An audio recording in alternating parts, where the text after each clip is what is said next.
Olá, você está no canal Um Conto por um Ponto.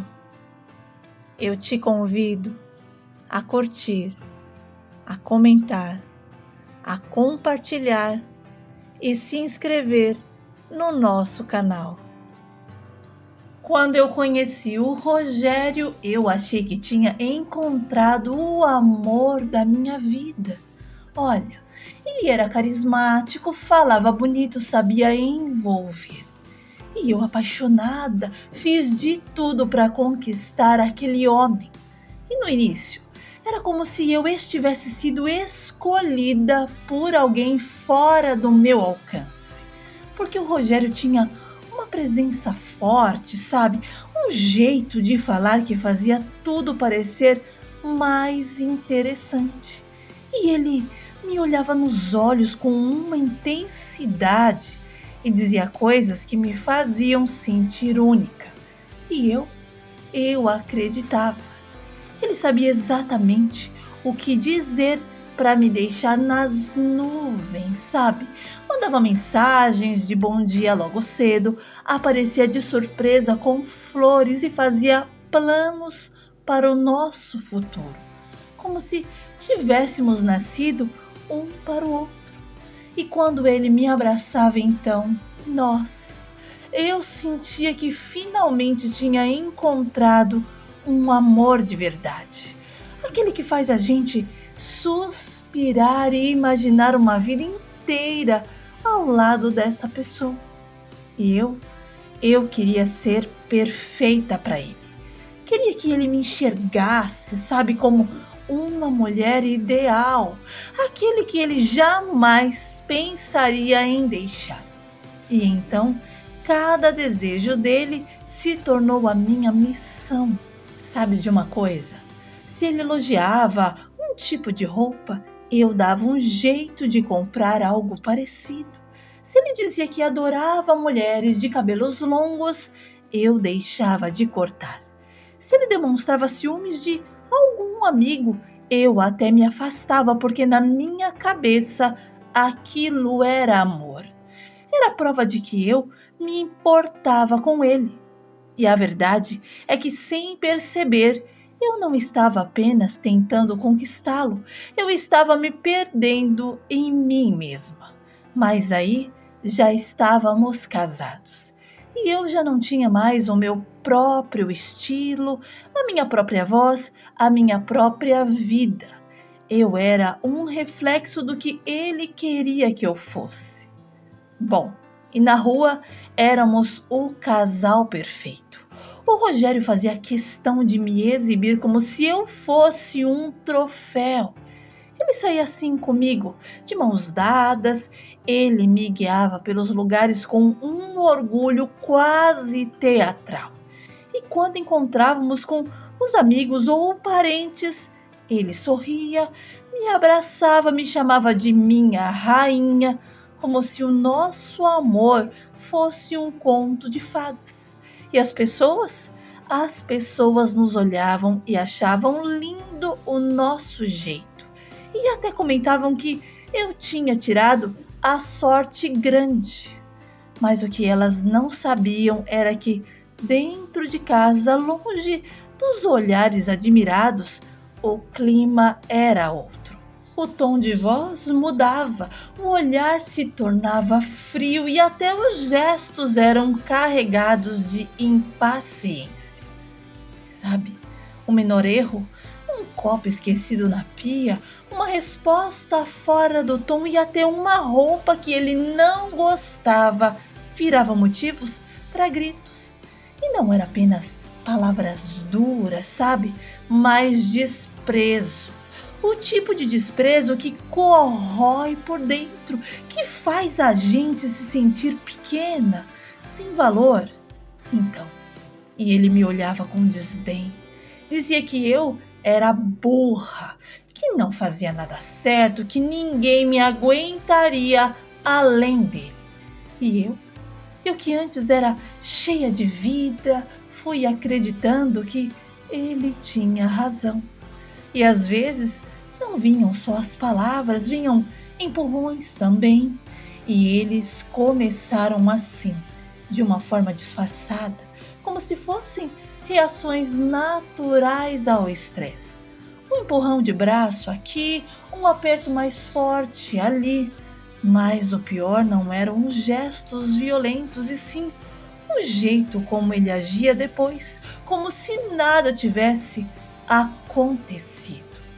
Ele sorria, me chamava de rainha, e eu fraca por amar demais aquele homem, eu não conseguia fazer nada para virar aquela chave.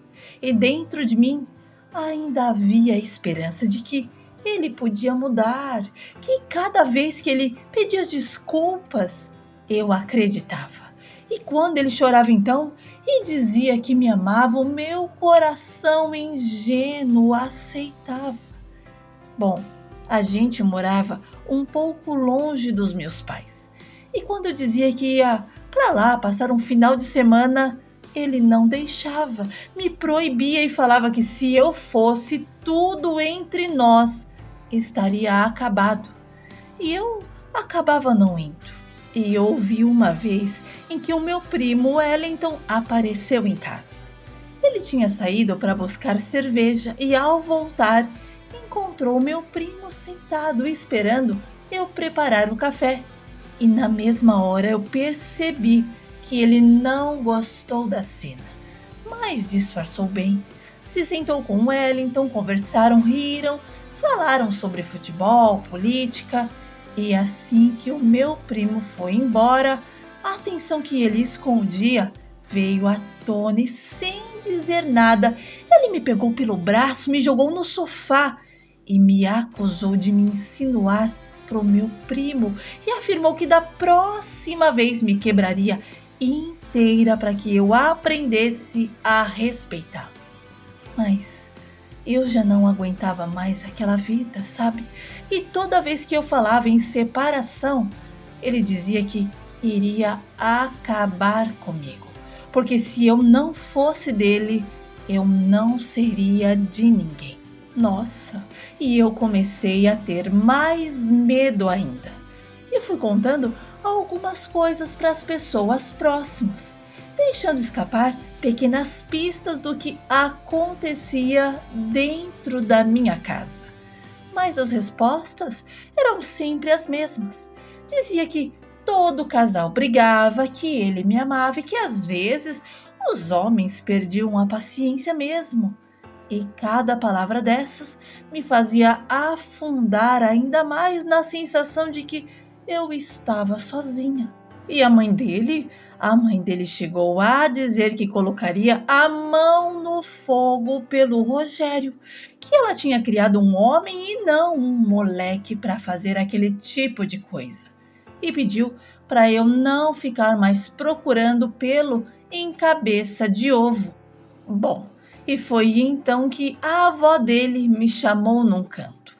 A avó Bebel era a matriarca da família, uma mulher cheia de poder, que todos respeitavam imensamente, sabe?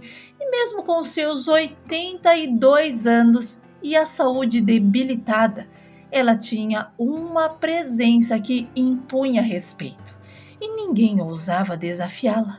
E ela me perguntou se havia alguma coisa errada comigo. E se tivesse, gostaria de me ajudar porque ela gostava muito de mim. E a avó Bebel segurou a minha mão com uma firmeza e pediu para que eu confiasse nela. E aos poucos, eu sem conseguir mais segurar, eu comecei a desabafar. Contei sobre os gritos, os acessos de raiva, os empurrões que começaram pequenos e foram crescendo, sobre a sensação de nunca ser suficiente e de viver pisando em ovos. Mas então eu percebi que a dona Bebel apertou a minha mão e mudou de assunto. Foi quando eu senti a mão do meu marido no meu ombro. E com aquele sorriso ensaiado, sabe? Aquele que ele usava para enganar a todos.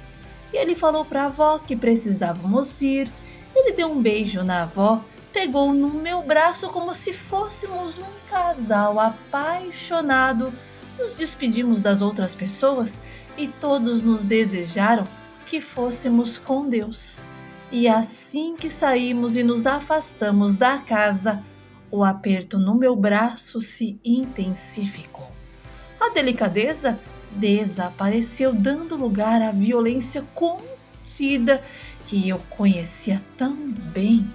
E a cada passo, o seu toque se tornava mais agressivo e me disse com um tom ameaçador que o que acontecia entre nós deveria permanecer entre nós. E se algum dia descobrisse que eu estava compartilhando a nossa história com os outros, ele me faria pagar por aquilo. E quando entramos, ele me empurrou com tanta força que eu acabei batendo a testa. Olha, não cortou, mas fez um galo enorme. E ele olhou para mim e disse que aquilo era para eu aprender a parar de ser boca aberta. E o meu marido pegou o cigarro, uma lata de cerveja e foi se sentar no fundo do quintal. E lá ele ligou o rádio e ficou a noite toda. Bom, e eu sozinha no silêncio do meu quarto comecei a falar com Deus. Sabe quando você ouve falar sobre Ele, mas nunca realmente o chamou? Pois é, e no meu desespero eu clamei por Ele. Pedi ajuda, pedi que me mostrasse um caminho, uma luz, algo que fizesse alguém ouvir o grito da minha alma. E naquela escuridão, com a luz apagada, eu senti um arrepio percorrer o meu corpo, como se a presença dele estivesse ali. E naquele momento eu acabei adormecendo. E sabe, eu acordei cedo porque o barulho da conversa na cozinha me tirou o sono. E quando eu reconheci aquele sotaque e aquela maneira de falar, eu percebi que era o meu sogro, o seu Geronço. Ele estava lá falando com Rogério, rindo alto, como sempre faziam quando eles estavam juntos. E foi aí que eu me levantei, sem a mínima vontade. Escovei os dentes e, ao me olhar no espelho, o meu coração deu um salto. Aquele galo na testa estava enorme. E eu tentei pensar rápido, sabe, em algo que justificasse aquela marca, porque eu sabia que ninguém acreditaria na verdade. Claro, a não ser que eu fosse ousado o suficiente para contar. Mas quem acreditaria em mim depois de tudo que o Rogério sempre fez questão de mostrar aos outros? Olha, era difícil imaginar que alguém fosse entender a verdade por trás do sorriso falso e da fachada de casal perfeito que ele havia construído. E eu respirei fundo e passei a mão pela testa. E decidi que diria algo simples, tipo algo que não chamasse atenção, como eu tropecei no tapete. E eu pensei, era uma desculpa boba, mas o suficiente para não levantar mais perguntas.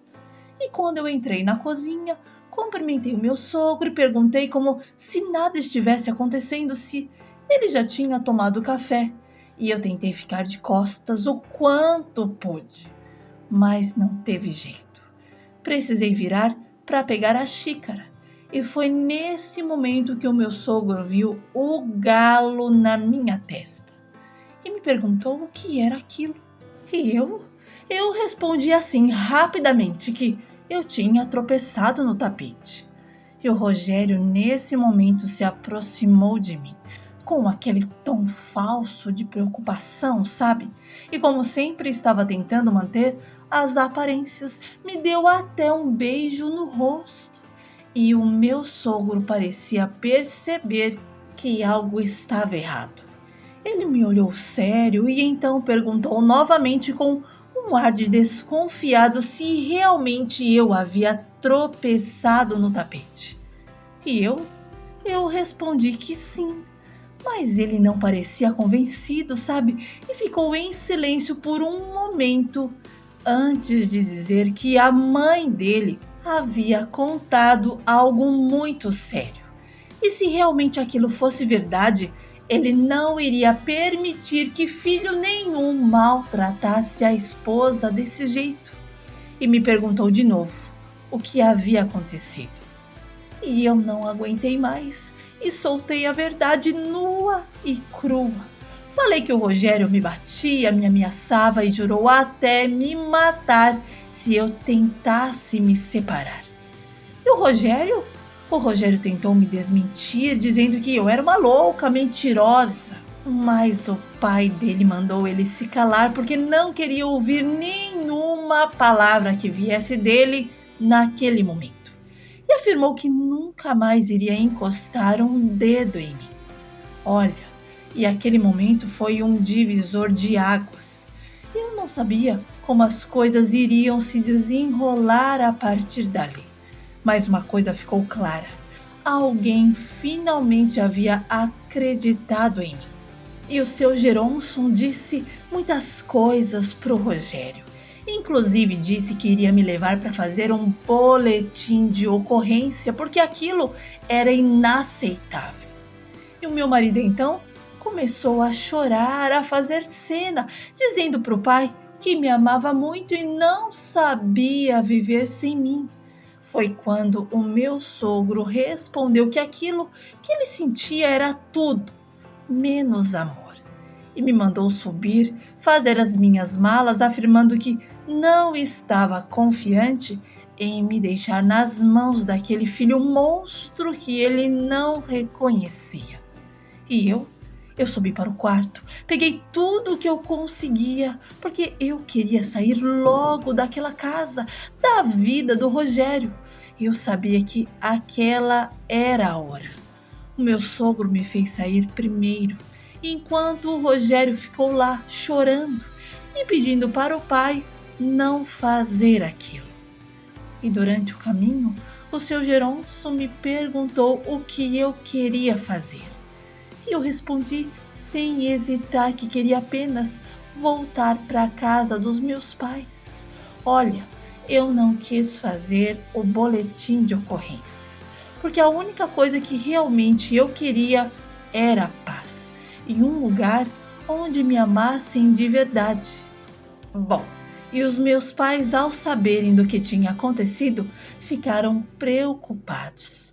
Mas o seu Geronson fez questão de conversar com eles e explicar toda a situação e afirmar que o Rogério iria assinar os papéis do divórcio numa boa e me deixar em paz, porque agora todos sabiam da verdade. E finalmente eu me separei do Rogério. Ele ficou revoltado, sabe, pois não queria vender a casa para me dar a metade que me cabia. Mas como não tinha o que fazer, o certo foi feito. E sabe de uma coisa?